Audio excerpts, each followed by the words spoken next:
মা তুমি পানি খাবে না মা? কেন? না, তুমি এই পানি খাবে না আরে কেন খাবো না? মা। এই পানিতে বিষ আছে মা। মা এখন কেমন লাগছে মা? এই তুই আমার সামনে থেকে যা। খবরদার খবরদার, তুই আমার সামনে আসবি না, যা বলছি এখান থেকে। আমি কি করলাম? তুই কি করলি মানে? কাল রাতে তুই আমাকে বিষ খাইয়েছিলি, সেই কথা ভুলে গেছিস? হ্যাঁ, সময় মতো তো আমাকে হাসপাতালে না নিলে এতক্ষণে আমার ইন্নালিল্লাহ হয়ে যেত। কি বলতেছো এগুলো তুমি? আমি তোমার ছেলে, তোমার ছেলে কি তার মাকে বিষ খাওয়াতে পারে? আমি তো বিষ খাওয়াতে চেয়েছিলাম ফাতেমাকে। আসসালামু আলাইকুম বন্ধুরা, আজকের রিভিউ হলো দুনিয়া টাকার গোলাম নাটকের 15তম পর্ব। 15তম পর্বে যে মানুষটিকে নিয়ে এত জল্পনা কল্পনা, সেই মানুষটি নিজের নামটাই নিজের কাছে অচেনা। তাকে নিয়ে যখন চারপাশে সবাই মেতে ওঠে এক কোটিপতি খেলায়, তখন সম্পর্কের সমীকরণ কতটা জটিল হতে পারে তা দুনিয়া টাকার গোলাম নাটকের 15তম পর্বে এসে যে আরও তীব্রভাবে ধরা দিয়েছে। কাহিনীর কেন্দ্রবিন্দুতে থাকা শাহজাদ চৌধুরী দুর্ঘটনার পর স্মৃতিশক্তি হারিয়ে ফেলেছেন, নাকি পরিস্থিতির চাপে পড়ে গোলাম নামের সাধারণ ছেলেটি শাহজাদ পরিচয় ধারণ করতে বাধ্য হয়েছে। এই মনস্তান্ত্রিক দ্বন্দ্ব এই পর্বের মূল প্রাণকেন্দ্র। লেখক অত্যন্ত চতুরতার সাথে প্রতিটি চরিত্রের মানসিক টানাপোড়ান এবং সম্পর্কের জটিলতাকে এই পর্বে ফুটিয়ে তুলেছেন। পুলিশি জিজ্ঞাসাবাদ ও গোলামের অতিথি রহস্য। এই পর্বের একটি অন্যতম গুরুত্বপূর্ণ এবং আকর্ষণীয় অংশ ছিল পুলিশ অফিসার সেই দীর্ঘ ও তীব্র জিজ্ঞাসাবাদ। গোলামকে যখন পুলিশ ধরে নিয়ে যায়, তখন তাকে তার অতীত নিয়ে একের পর এক প্রশ্ন করতে থাকে। বেডরুম থেকে গ্রেপ্তার গোলামকে যেভাবে তার বেডরুম থেকে নাটকীয়ভাবে গ্রেপ্তার করা হয়, তা পুরো পর্বের এক বড় ধাক্কা দেয়। হাসপাতালের স্মৃতি, এরপর হাসপাতালে ভর্তি হওয়া এবং সেখান থেকে একের পর এক ঘটনার সূত্রপাত দর্শকদের মনে ধোঁয়াশা আরও বাড়িয়ে দেয়।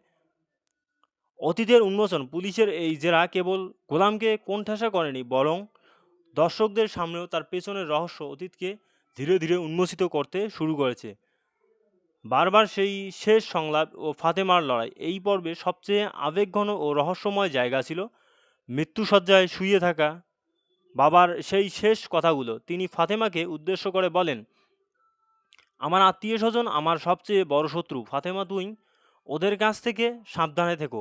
এই একটিমাত্র সংলাপ যেন পুরো নাটকের ভবিষ্যৎ লিখে দিয়েছেন। একজন বাবার মৃত্যুর মুখে দাঁড়িয়ে নিজের সন্তানকে নিজেই পরিবারের বিরুদ্ধে সতর্ক করেছেন, এর চেয়ে নির্মম আর কি হতে পারে? আর এখানে কি ফাতেমার চরিত্রটি এক অন্য উচ্চতায় পৌঁছেছে? সে জানে না তার সামনে দাঁড়িয়ে থাকা মানুষটি আসল শাহজাদ নাকি গোলাম। তবুও সে বারবার দেওয়া প্রতিশ্রুতি রক্ষা করতে নিজের জীবন বাজি রেখেছেন। একটা মৃত্যু পথযাত্রীর মানুষকে দেওয়া কথা রাখার জন্য সে ত্যাগ স্বীকার করেছেন। তার মনের মধ্যে এক গভীর নারী শক্তির প্রকাশ ঘটে। সে কেবল একজন প্রেমিকাও নয়, সে একজন যোদ্ধা, যে নিজের পরিবারের সম্মান আর ভালোবাসা মানুষকে সুরক্ষার জন্য প্রতিনিয়ত লড়াই করে যাচ্ছে। লকার নম্বর 92 এর পারিবারিক অবক্ষয়। লকার নম্বর 92 এর প্রসঙ্গটি এই পর্বে শুধু একটা বস্তুগত সম্পদের গল্প হয়ে থাকেনি, হয়ে উঠেছে অন্যায়ের বিরুদ্ধে তীব্র ক্ষোভের প্রতীক। এই লকারকে কেন্দ্র করেই পুরো পরিবারের ভেতরে কদর্য রূপটা বেরিয়ে এসেছে। মানুষের মায়ের দ্বিমুখী আচরণ, বিষ খাওয়ার পর মা প্রথমে গোলামকে সব কিছুর জন্যই দোষারোপ করেন, কিন্তু আসল সত্যটা যখন সামনে আসতে শুরু করে, তখন তার অনুশোচনা আর তীব্র বিভ্রান্তি আমাদের মনে করিয়ে দেয় লোভ আর ষড়যন্ত্রের মাঝে পারিবারিক সম্পর্ক কতটা ভয়ঙ্কর হতে পারে। ভাইয়ের হাতে ভাই খুন, যে পরিবারের ভাইকে মারতে দ্বিধা করে না, ছেলেমাকে সন্দেহ করে, সেই ভেতরের অন্ধকারটা নাটকটিতে অত্যন্ত বাস্তবসম্মতভাবে দেখানো হয়েছে। দাউদ খান ও রিশাদের চক্রান্তর লোভে এই খেলা নোংরা হয়ে উঠেছে। যখন রিশাদ দাউদ খানের কাছে গিয়ে লকারের ঠিকানা আর শাহজাদের লাশের বিনিময়ে আন্ডারওয়ার্ল্ডের রাজা হওয়ার স্বপ্ন দেখে, এটা কেবল পারিবারিক সম্পত্তির লড়াই নয়, এটা ক্ষমতা আর অপরাধ জগতের এক ভয়ঙ্কর খেলা। গোলাম ও ফাতেমার ভালোবাসায় এক চিলোতে আলো।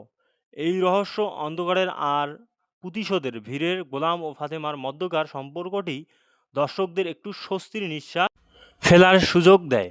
তাদের দুইজনের ভবিষ্যতের সুখের জীবনের স্বপ্নগুলো এই ভারী নাটকের একটা কোমল আবেশ তৈরি করে।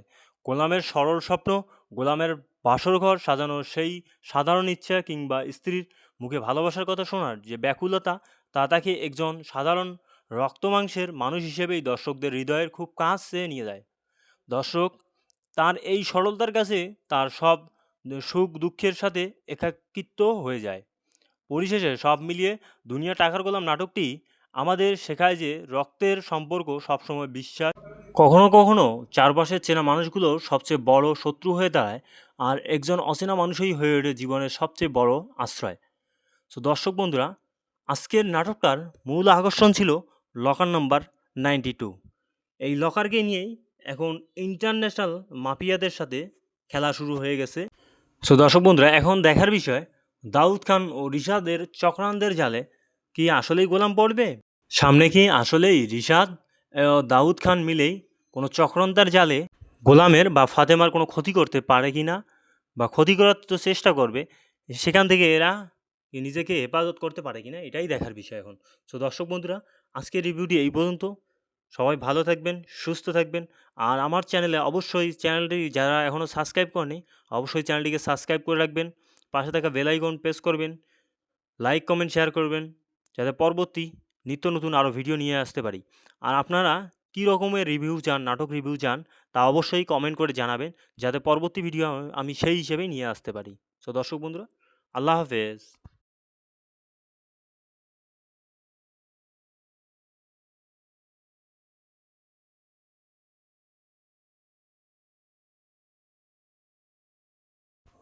সবাই বেশি বেশি লাইক কমেন্ট শেয়ার করবেন, যাতে আপনাদের লাইক কমেন্ট শেয়ারের জোরে আমি নতুন নতুন এর চেয়েও ভালো রিভিউ ভিডিও আপনাদের উপহার দিতে পারি। তো দর্শক বন্ধুরা, সবাই ভালো থাকবেন, সুস্থ থাকবেন। আল্লাহ হাফেজ।